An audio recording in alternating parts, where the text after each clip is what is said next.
정부가 추석 이후에 아마도 조만간 추가 대책을 내놓을 것 같습니다. 뭐 그 이유는 불장이라고 불릴 만큼 패닉 바잉, 공포 매수 이런 얘기가 있잖아요. 언론의 뉴스를 통해서 이미 많이 나왔습니다만 서울을 중심으로 집값 상승세가 심상치 않습니다. 부동산 시장이 워낙 뜨겁다 보니까 추석 이전에도 집 사는 사람이 많이 늘어나고 있거든요. 좀 시장의 흐름이 심상치 않고 이런 뜨거운 기류가 계속될 것 같다. 아무래도 이제 집을 살까 말까 고민하는 분들은 고민이 클 것 같습니다.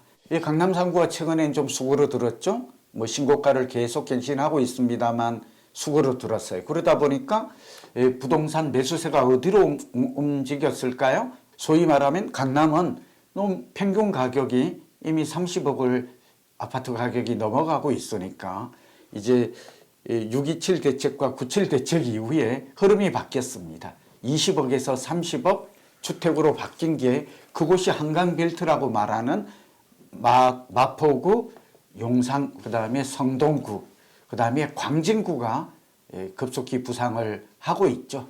여기다가 지금 경기도 지역까지 확산이 이루어져 있는데 대표적인 지역이 과천과 분당, 판교 이런 지역입니다.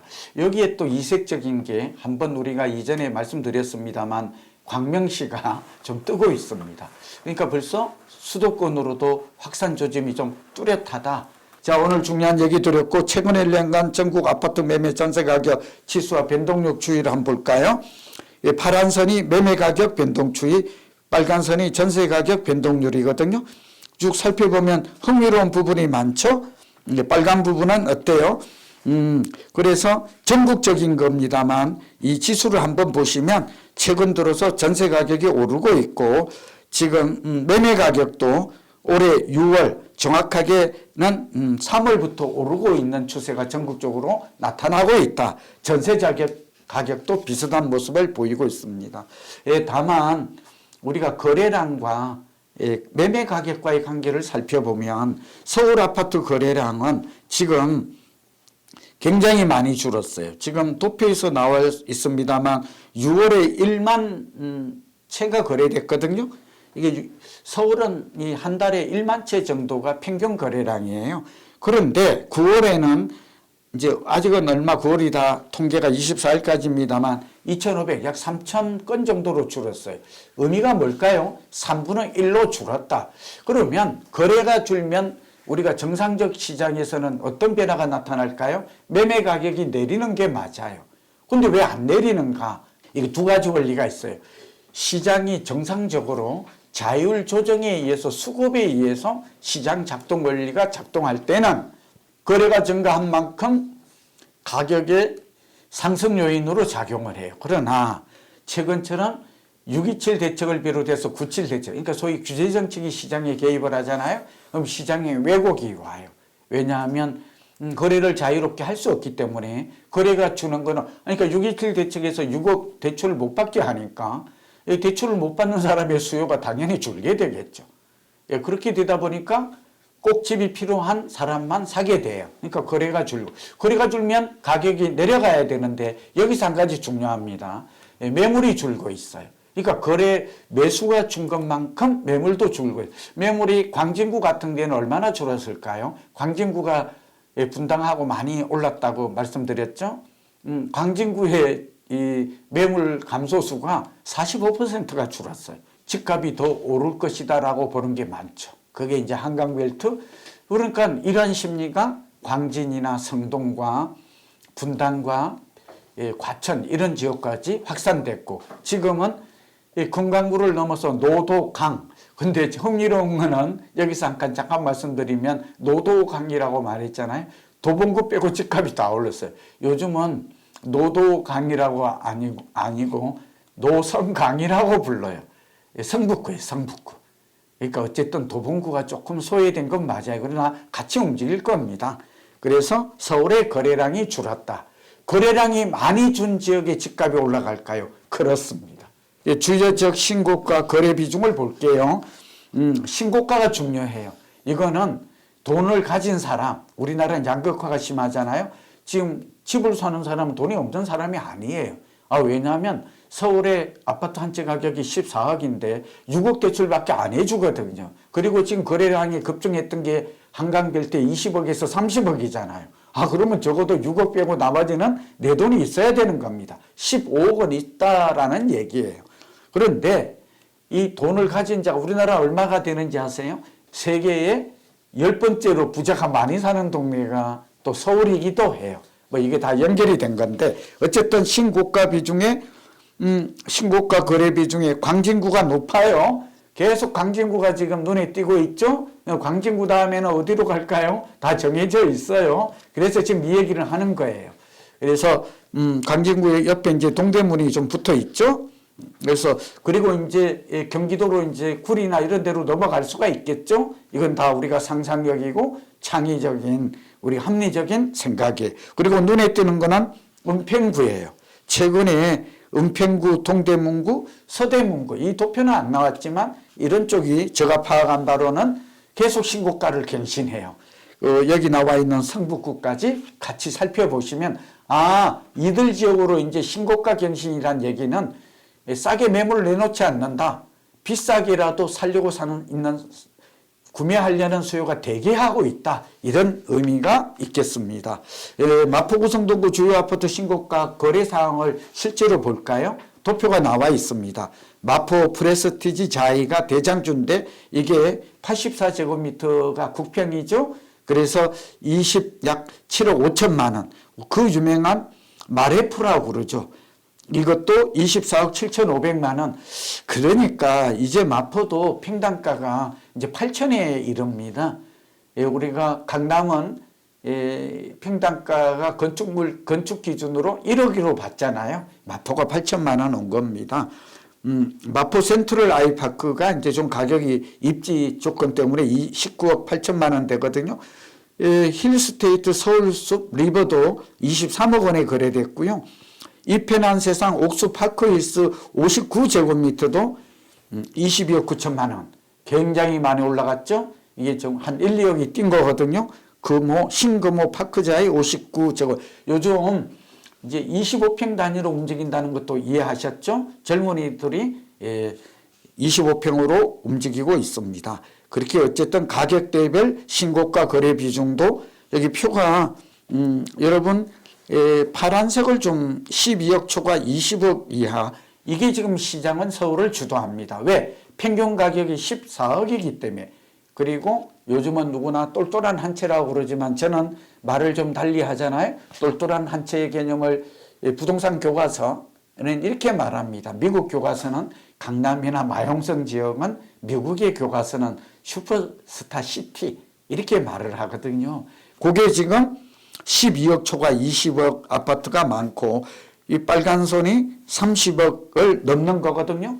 30억을 넘는 아파트가 슈퍼스타 단지다. 이렇게 이해하면 되고 지금 시장을 움직이는 것은 12억에서 20억짜리 움직이고 있다. 20억이 의미가 있어요. 왜냐하면 우리가 고가 아파트라고 그럴 때 법으로 정한 기준은 없어요. 20억이냐 30억이냐 이건데 강남은 30억이고 서울은 20억 이상이 고가 아파트로 분류할 수가 있습니다. 오늘 여러분들 굉장히 이 질문이 쏟아지고 있는 시장 흐름에 관해서 설명을 드렸고요. 다음은 또 두 번째 주제를 가지고 한번 여러분하고 얘기를 나눠볼까요?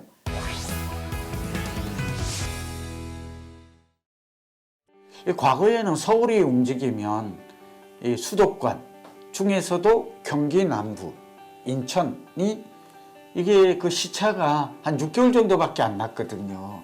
근데 이번엔 좀 달라요. 좀 이례적인 모습인데 그 이유가 있겠죠. 이제 쏠림 현상이라고 그래서 서울의 쏠림 현상이 심화됐다. 똘똘한 한 채로의 이 선호도가 좀 이 수요가 집중되었다. 그리고 이런 것들은 소위 대체 불가능한 지역, 선호도가 높은 지역, 그리고 공급이 부족한 지역으로 쏠렸다. 이렇게 해석이 가능할 것 같아요. 이건 수요 공급 곡선에서도 이런 얘기가 잘 나오고 있어요.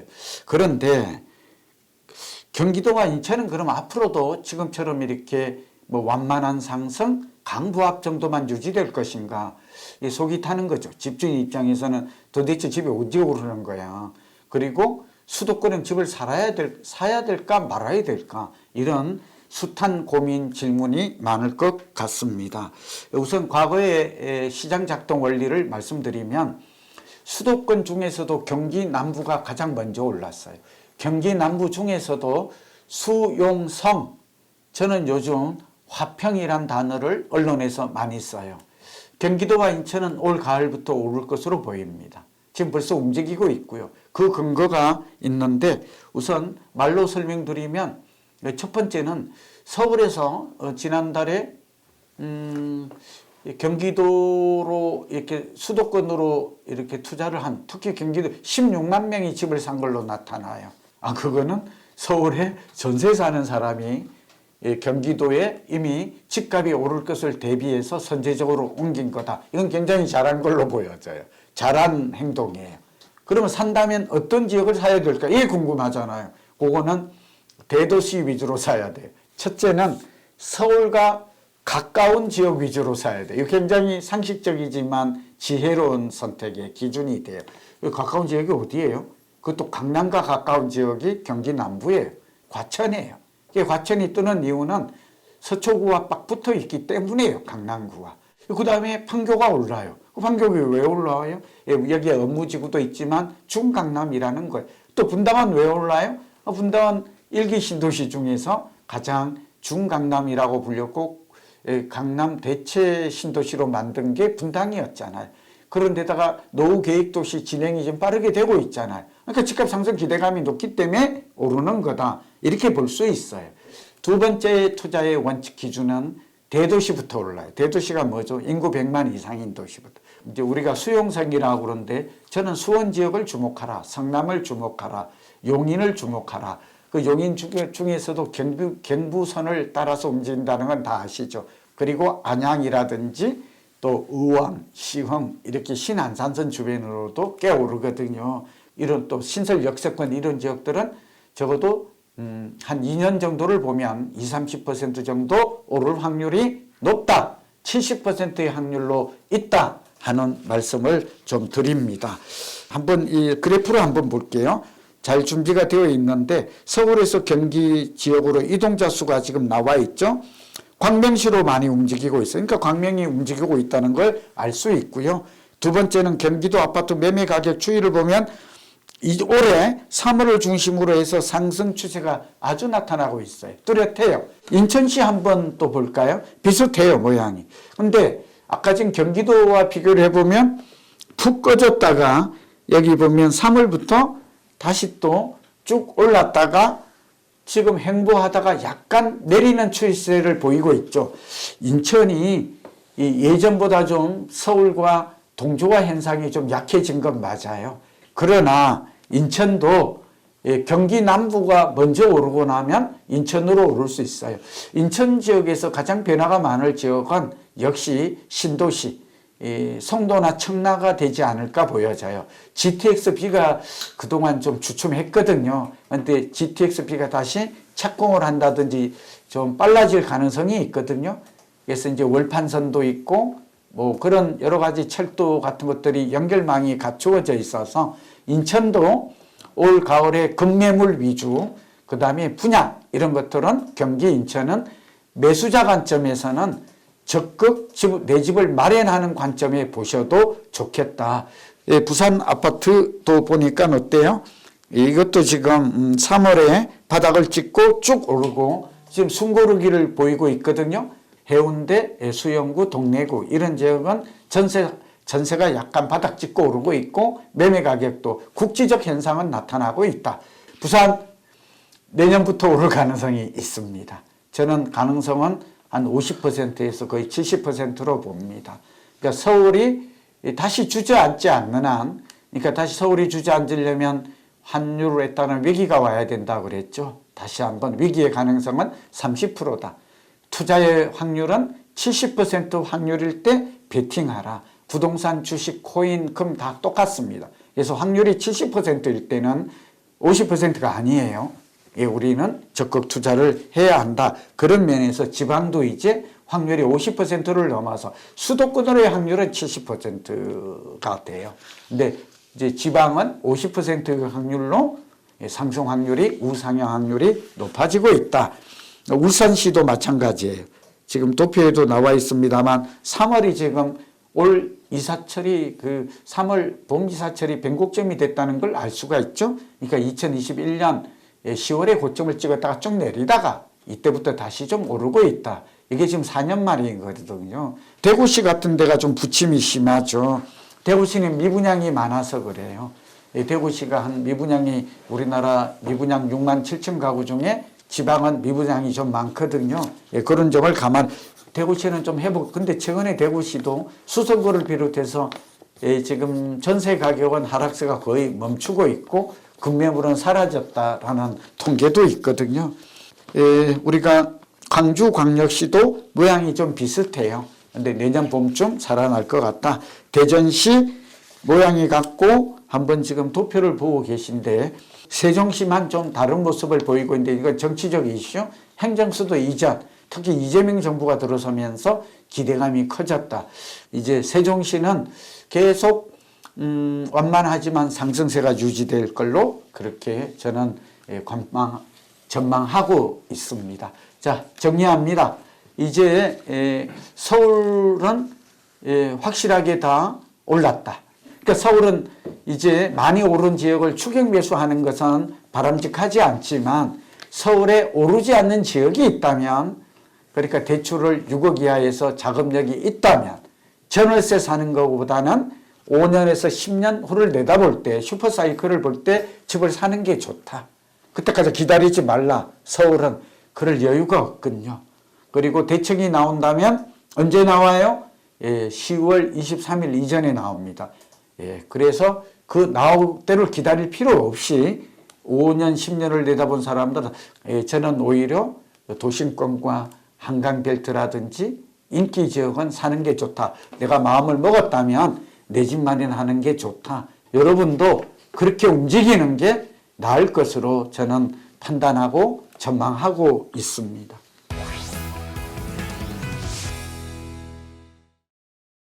네, 최근에 제가 좀 기대도 되면서 우려되는 사건이 있습니다. 새로운 규제 정책이 나올까 하는 건데 나올 것 같습니다. 앞서 언제 나올까? 그거는 10월 23일 이건 개인의 추측인데 아마도 한국은행이 금융통화위원회에서 금리를 내릴 가능성은 저는 70%라고 보는데 미국이 금리를 내렸기 때문에 내리기 전에 나올 가능성이 높습니다. 그 이유가 있는데요. 지금 한국은행 총재가 금리를 내리기 전에 선제적으로 부동산 정책이 나왔으면 좋겠다고 어떻게 보면 제언을 하는 거고 어떻게 보면 압박을 하고 있습니다. 한국은행 이창용 총재의 발언을 제가 자료를 좀 보고 있는데 쭉 종합해 보면 두 가지 얘기를 해요. 하나는 금리를 내리면 0.25%가 내릴 것 같은데 베이비 스텝을 밟을 것 같아요. 그러면 기준금리가 2.25가 되겠죠? 그렇게 되면 집값의 시뮬레이션을 해봤더니 실증 분석이라고 하죠. 얼마나 집값이 오를까요? 한 1.4% 오르는 걸로 최근에 금융안정보고서에서 그렇게 시뮬레이션 한 실증 분석 결과를 발표를 했어요. 저도 또 우리 와고TV에서 얘기를 했어요. 그런데 정부의 규제 정책이 미리 나오면 1% 오르고 그런 거 없이 금리를 내리면 1.4% 오르더라. 이런 얘기예요. 그러니까 금리의 인하보다도 집값 상승률이 약 6배가 높다. 지금 이 얘기를 하고 있고 그래도 규제 대책이죠. 수요를 억제하거나 또는 공급을 내거나 공급은 규제 대책은 아니지만 이런 대책이 나오면 0.4%포인트가 낮아지더라. 지금 매우 흥미로운 보고서를 냈고 그 전에 보고서도 같이 연결해서 볼게요. 금리가 부동산 가격에 주택가격에 미치는 영향력이 26%쯤 된다고 그랬어요. 여기다가 유동성, 요즘 이제 여러 가지 정부가 민생기금 같은 걸 민생을 살린다면서 한 30조 풀었잖아요. 그러니까 유동성까지, 이 두 가지, 금리와 유동성이 미치는 집값의 영향도를 봤더니 거의 40%가 돼요. 그러니까 우리가 집값에 미치는 영향을 다시 한번 정리하면 가장 중요한 게 수요 공급이죠. 근데 수요 공급은 4, 5년 걸려요. 재건축은 18년 걸리거든요. 물론 오세훈 시장은 15년으로 단축했다고 말합니다만 어쨌든 그러니까 지금 공급 대책을 내놓아도 4, 5년 후에 입주가 한다 지금 이런 뜻이잖아요. 그러니까 중장기로 영향을 미쳐. 근데 심리는 좀 조급함을 더하죠. 불안감을. 막 기대가 이게 이제 공급이 4, 5년 없으니까 집을 빨리 사야 된다. 두 번째는 금리예요. 금리와 유동성이 영향을 맞지. 세 번째가 뭐예요?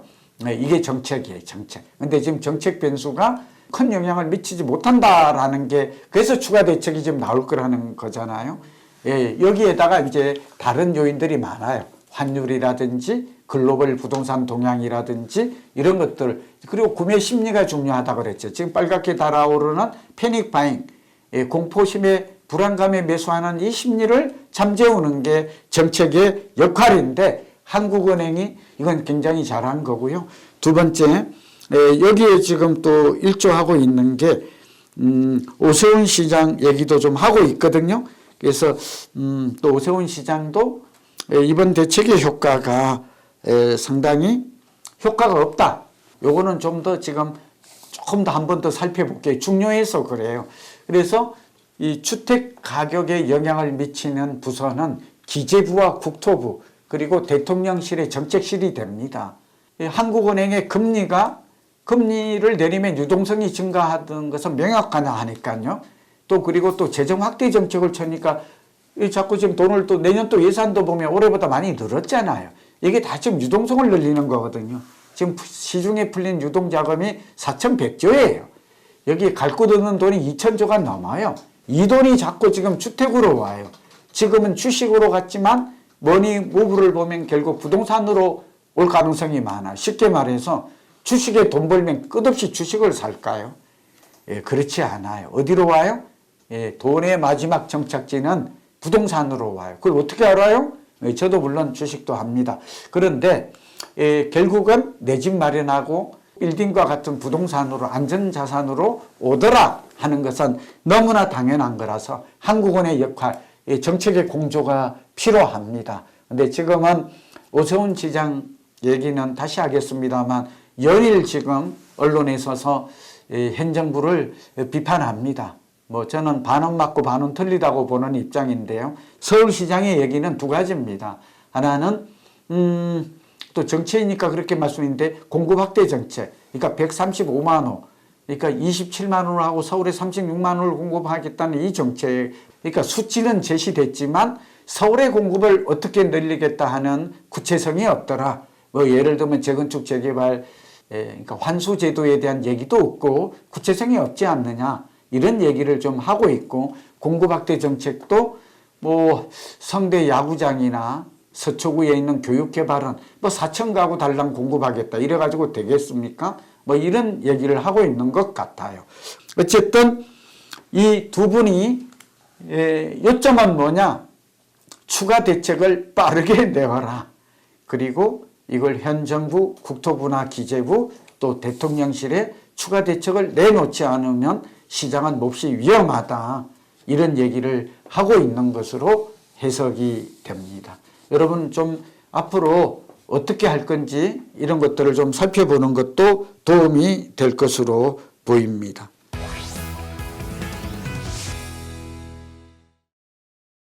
정책이 부동산 시장에 미치는 영향력이 우리나라는 세계 제일입니다. 그래서 새 대책이 나온다면 어떤 대책이 나올까? 그 얘기를 서너 개를 하고자 합니다. 지금 현 정부, 국토부와 기재부와 그리고 한국은행과 서울시가 저는 정책 경쟁을 할 게 아니라 공조를 했으면 좋겠어요. 이게 굉장히 중요합니다. 특히 서울시의 집값이 문제잖아요. 정책 공조가 이루어지지 않으면 정책의 실효성은 떨어진다. 서울의 집값은 한마디로 잡기 어렵다. 이런 얘기를 하고 있는 것이고 서울시장의 말 중에는 반은 맞고 반은 틀리다는 얘기를 했는데요. 서울시의 집값이 이렇게 지금 빨갛게 달아오른 이유는 지금 4개월밖에 안 된 이재명 정부의 책임이 있다. 이렇게 보긴 어렵습니다. 오세훈 시장이 2021년에 다시 두 번째 시장이 되었는데 비판 목적이 아닙니다. 공급이 안 됐습니다. 또 그때는 윤석열 정부 때입니다. 지난 3년은.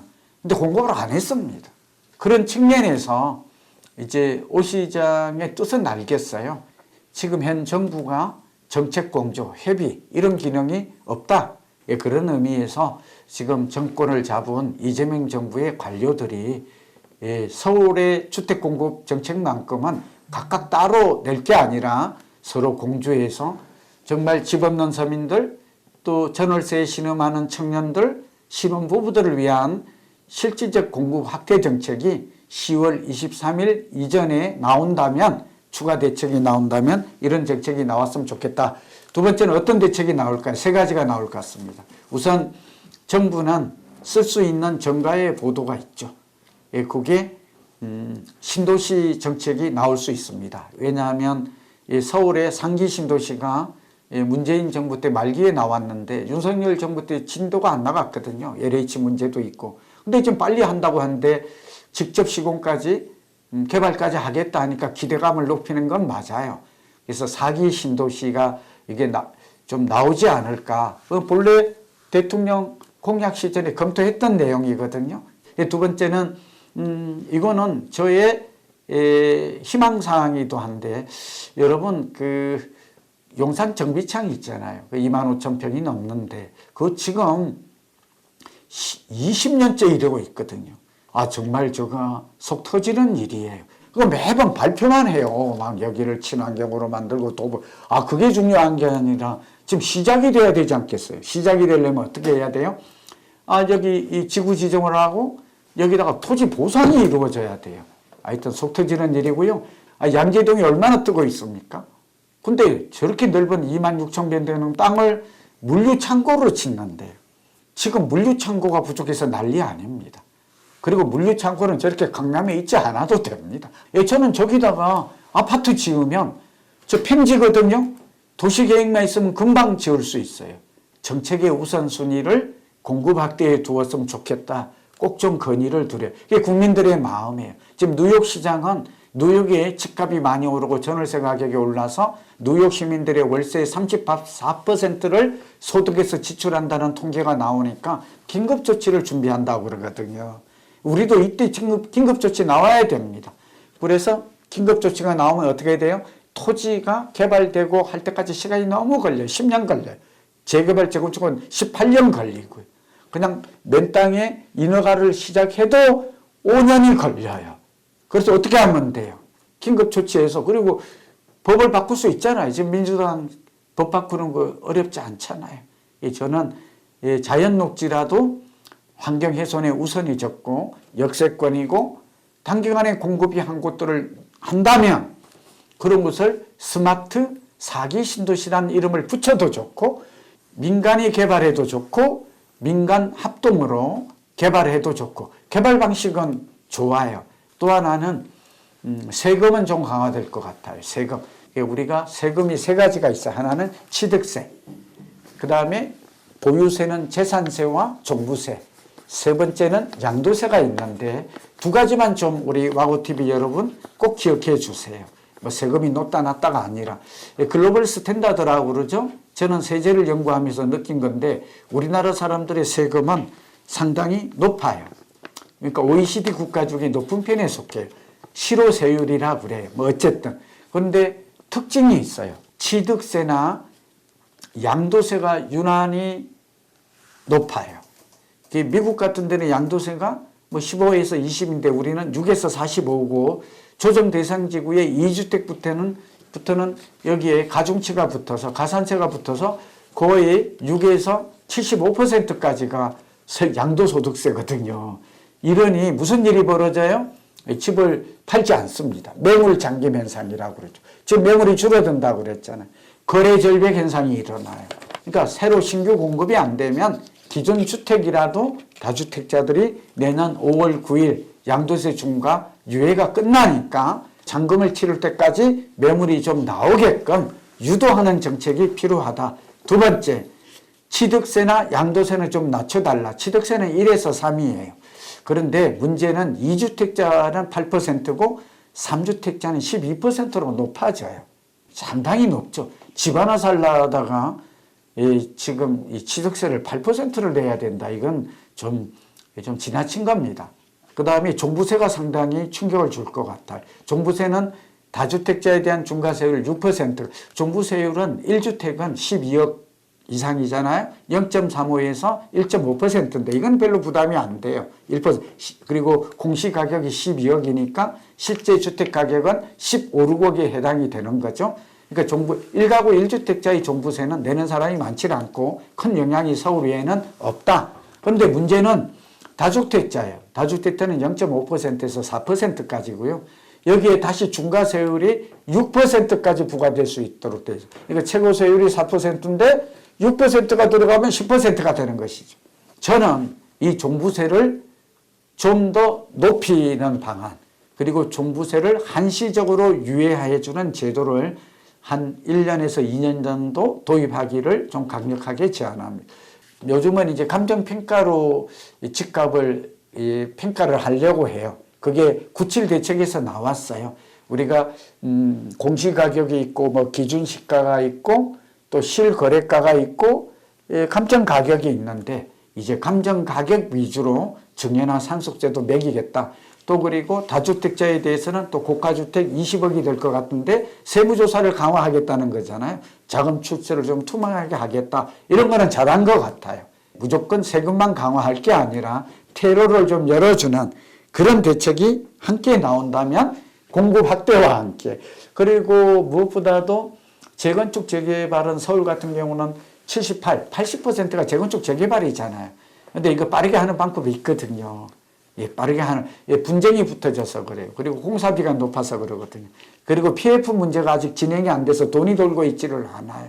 그러니까 부실 채권, 진행되지 않는 채권에 대해서는 과감하게 공매나 경매를 통해서 새로운 시행자가 나타나도록 해줘야 되는데 이거는 기재부, 국토부, 금융위가 머리를 맞대고 정책 책임자가 하면 할 수 있거든요. 이번에는 그렇게 나왔으면 좋겠다는 것과 또 그런 얘기를 저도 지금 하고 있기 때문에 나올 가능성이 높다 하는 얘기를 하면서 이 질문에 대한 여러분의 궁금증의 해답은 여기서 마치도록 하겠습니다.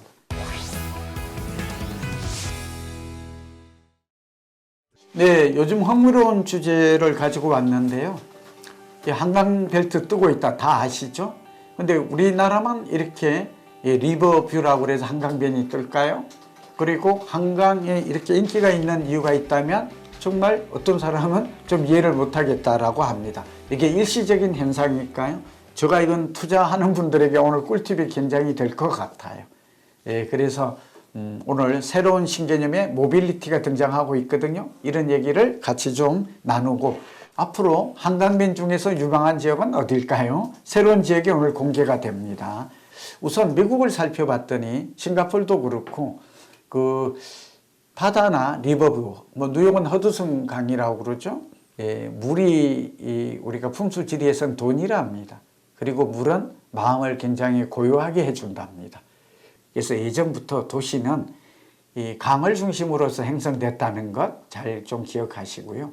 두 번째는 한강이 두 개의 기능을 합니다. 하나는 뭐 강조망이라는 것도 있고, 또 번째는 우리 한강변은 어때요? 이 축복받은 강이거든요. 한강의 기적이란 말도 있지만 한강변에 공원이 잘 돼 있어. 녹지공간, 산책. 이거 너무 좋아요. 자전거 타는 사람, 저처럼 산책 좋아하는 사람, 이거 너무 좋은 것이죠.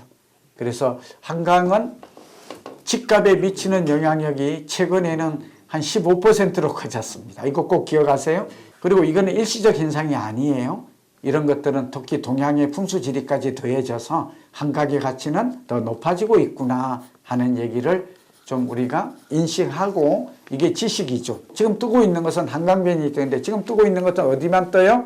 마포, 한강이 넓은데 여의도, 마포, 용산, 그 다음에 어디로 가요? 삼성, 청담, 잠실, 성수, 광진으로 흘러가고 있잖아요, 지금. 그리고 이게 어디까지 가요? 이제 강동구로 가요. 지금 강동구까지 왔어요. 그래서 이게 쭉 내려가가지고 가평, 양평까지 좀 이어져요. 그래서 이들 지역으로 앞으로 확산될 가능성이 몹시 높아요. 그러니까 한강변에 이왕이면 아파트를, 서울의 사례가 잘 보여주고 있잖아요. 더 오를 가능성이 높다라는 것, 또 한강변이고 새 아파트가 뜨는 거는 다 아는 새로운 주거 트렌드니까 이해하시기 바래요. 그래서 한강을 중심으로 해서 쭉 올라가고, 또 하나는 김포에서 지금 마곡이 좀 움직이지 않았죠. 좀 이상하죠. 그게 이제 개발축이 동남쪽으로 가고 한강 이남으로 갔기 때문이고 도심권으로 갔기 때문인데, 이제 마곡이나 제가 볼 때는 가양지구도 약간은 움직였지만 크게 움직이지 않고 있거든요. 그래서 그 지역들의 한강변 아파트도, 그 다음에 오늘 제가 좀 준비한, 이거는 최초로 공개하는 것 같은데 아마 우리 와고TV 구독자 여러분들을 위해서 제가 정말 야심차게 준비했습니다. 이 변화는 제가 처음으로 말씀드리는데, 한강버스 있죠. 이 한강버스가 저는 여기 비중을 크게 두지는 않아요. 유람선도 그렇고 많이 했다가 성공하지 못했어요. 한강버스뿐만 아니라 여기 한강버스 선착장이 쭉 도표가 나오고 있는데 한번 살펴볼게요. 마곡, 망원, 여의도, 압구정, 옥수, 뚝섬, 잠실, 이런 지역이 지금 한강버스가 다녀요. 그러니까 새로운 교통망이 생기는 것이죠. 그러니까 이런 것들이 새로운 맹소가 될 가능성은 커 보여요. 긍정적으로 평가합니다. 그러나 이거 외에 또 우리가 꼭 알아야 될 게 뭐냐 하나는, 서울형 도심 항공교통 SUAM이라고 그래요. 이게 새로운, 이걸 뭐 플라잉카, 나르는 택시다 이렇게도 하고, 사람이 타고 다니는 드론이다 이런 얘기도 하거든요. 그런데 흥미로운 점은 지금 UAM이 내년부터 시범 운항에 들어갑니다. 2026년부터 신개념 모빌리티라고 그러는데, 플라잉카라고 불리는데 이건 서울시가 상당히 잘한 것 같아요. 근데 우리는 이거 좀 빨랐으면 좋겠어요. 교통 대란이 많잖아요. 이건 정부보다도 서울시가 좀 앞장서서 움직이고 있고, 새로운 교통난 체계, 교통난 해소에는 도움이 될 것으로 생각이 됩니다. 한번 도표를 한번 보실게요. 이게 들어서면 집값에 큰 영향을 줍니다. 무슨 얘기냐? 지금 김포공항에서 잠실까지, 또는 용산까지, 또는 인천공항에서 강남으로 많이 오잖아요. 삼성동이나. 오는데 시간이 지금 많이 걸리죠. 이게 15분에서 20분이면 됩니다. 15분에서. 그리고 요금도 상용화가 되었을 때 이 비용은 택시보다 한 2배 정도 될 거래요. 그러니까 택시를 탈래 시간을 4분의 1로 줄여서, 5분의 1로 줄여서 나르는 플라잉카를 탈래, 뭐 이 선택인데 말할 것도 없죠. 근데 이 플라잉카가 다니는 도로가 어딘지 아세요? 그 소통, 항공로가 한강이 된다는 것입니다. 그리고 이 기착지가 있어야 되겠죠. 드론이니까 기착지가 되는 곳들이 좋아져요. 우선 한강변에는 기착지가 될 것인데, 제가 그래서 앞으로 뜨는, 지금까지 안 떴지만 뜰만한 지역, 김포공항에서 출발지가 어떻게 되나 그러면 고향의 킨텍스가 돼요. 거기가 넓었기 때문에.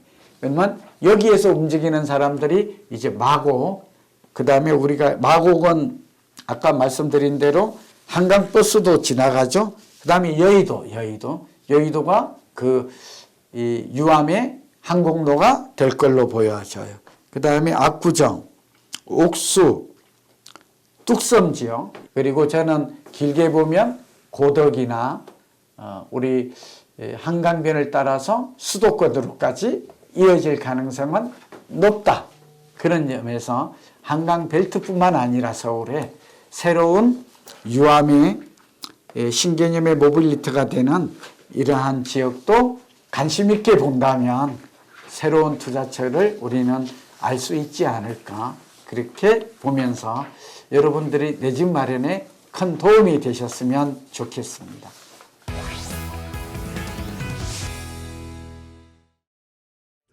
지금 임대주택 사업자들이 비상등이 켜졌다는 것입니다. 왜 그럴까요? 2017년, 18년 때부터 이때 아파트의 그 임대주택 8년이라고 그래요. 그래서 이때 등록한 게 30만 정도의 주택 임대 사업자 주임사라고 그래요. 그래서 이렇게 등록을 했어요. 근데 부작용이 예상하지 못한 게 나타났어요. 저도 뭐 잘했다라는 건 아닌데 왜 나타났느냐? 임대주택 사업자를 하겠다는 사람이 서울에 아파트를 매입을 해버리니까 일시적으로 집값이 올랐어요. 그러니까 이 목적 자체는 전월세 가격을 낮추는 데 목적이 있었거든요. 그런데 집값이 오르는 부작용이 생겼다. 투기에 악용된다 하는 문제가 제기가 됐어요. 그래서 어떻게 됐는가? 이걸 중간에 없애버렸어요. 그리고 그 만기가 2017년에 했던 사람 8년이니까 올해부터 돌아와요. 그리고 2018년에 가입자가 많아요. 그게 내년부터 물량이 나오고. 그런데 이게 지금 전월세 시장은 어떤 영향을 미칠까? 두 가지입니다. 하나는 이제 이분들이 더 이상 세제상의 혜택, 그러니까 말하자면 보유세와 양도세 혜택을 많이 주었거든요. 이 혜택을 받을 수가 없어요. 그러니까 이 주택을 팔아야 될지 고민해요. 그런데 본래 집이 한 채인 분이고 이 주택임대사업자 등록을 한 사람은 1주택자와 똑같은 혜택을 주었거든요. 그래서 이게 중요합니다. 그래서 여러분 이제 올해가 8년이 지나면 사람마다 달라요. 취득한 연도에 따라서 자칫 잘못하면 다주택자가 되고 지금 이재명 정부는 다주택자에 대한 보유세, 양도세가 이제 다시 중과가 부활될 가능성이 높다고 말했잖아요. 부활 정도가 아니라 여기에 더해서 저는 개인적으로는 종부세를 좀 더 높이는 방향으로 가는 게 옳다고 보고 있고, 그러나 어쨌든 이제 결단을 내려야 돼요. 그렇게 되면 어떻게 될까요? 두 가지. 하나는 집주인은 내년까지 8년이 만기되는 시점 이전에 매물을 내놓아야 돼요. 근데 부동산 경기는 적어도 3, 4년 정도는 오를 거다 하는 생각, 첫 번째 사이클로 보면, 슈퍼 사이클로 보면 특히 서울과 수도권은 그렇다라는 얘기를 우리는 이미 알고 있죠. 그래서 그걸 관점으로 그럼 보유하는 게 나아요. 근데 지역마다 상승률은 다르다. 다만 어떤 주택을 먼저 팔 것인가가 되는데 세금을 적게 내는 아파트를 먼저 처분하는 게 좋아요. 세금을 적게 나는 곳을 먼저 하고 1주택자가 되는 게 좋아요. 최소한 저는 2주택자가 되어야 된다고 생각해. 두 번째는 임대 매물은 나오는데 임대료가 급등할 가능성이 있어요. 이건 굉장히 세입자 입장에서는 좀 우려되고 걱정되는 부분이죠. 그래서 여러분 지금 8년이 되물하면 이제 그동안 전세 가격이 꽤 많이 올랐잖아요. 매매도 많이 올랐지만 그 가격대로 가야 되기 때문에 이분들 같은 경우에는 내 집 마련하는 게 가장 확실하고 근본적 해법이에요. 그래서 내 집 마련이 좀 어렵다면 우선 공공임대라든지 빌라라든지 이런 쪽으로라도 저는 내 집 마련 또는 경기도, 인천, 수도권 같으면 그 다음에 앞으로 분양 물량이 좀 많이 나올 수가 있으니까 청약통장을 이용해서 내 집 마련하는 방법, 또 하나는 권리 분석의 그 법률 지식이 있다면 저는 여기 경공매를 통한 내 집 마련. 자, 우선 오늘은 이제 등록임대사업자가 어떻게 해야 할 것인지, 세입자는 또 어떤 대책을 해야 될 것인지, 이게 시장에 상당한 영향을 미칠 것으로 보여서 어떤 영향을 미칠지, 부동산 경기는 어차피 수요 공급이나 금리 인하나 물가 상승률 또 안전자산이라는 점, 유동성 이런 걸 감안하면 적어도 3, 4년, 그러니까 이재명 정부는 좀 억울하죠. 근데 공급을 늘리지 않고는, 그러니까 매매 가격을 서울 지역에 잡지 않고는 전월세 가격도 잡기 어렵다. 그러니까 어쩌면 전월세 가격을 잡으면 집값은 잡힌다. 근데 전월세 가격은 오직 수요 공급에 의해서 시장 임대료가 결정돼요. 그러니까 공급 늘리는 것 외에는 방법이 없어요. 규제 정책만으로는 집값을 잡을 수 없다는 것은 과거 노무현 정부, 문재인 정부를 통해서 우리는 충분히 학습한 거잖아요. 그러니까 그런 방향에서 4기 신도시를 비롯해서 역세권에 또는 재건축 재개발, 인허가 기간도 단축할 뿐만 아니라 공사비도 낮추고 지금 멈춰섰던 사업장도 빠르게 진행될 수 있도록, 그러니까 하는 이런 쪽하고 공조를 해서 정책의 효과가 극대화되도록, 실효성을 높이도록 그런 정책적인 노력과 실효성 있는 대책이 나왔으면 좋겠다. 그리고 이제 우리는 어떻게 할 것인가? 무주택자는 집을 사는 게 좋겠다. 그리고 이거는 경기도, 인천, 수도권 포함해서 이제 내년에 지방도 궁금함이 많은데 지방도 회복될 가능성은 이제 좀 내년 이후에는 높아졌다.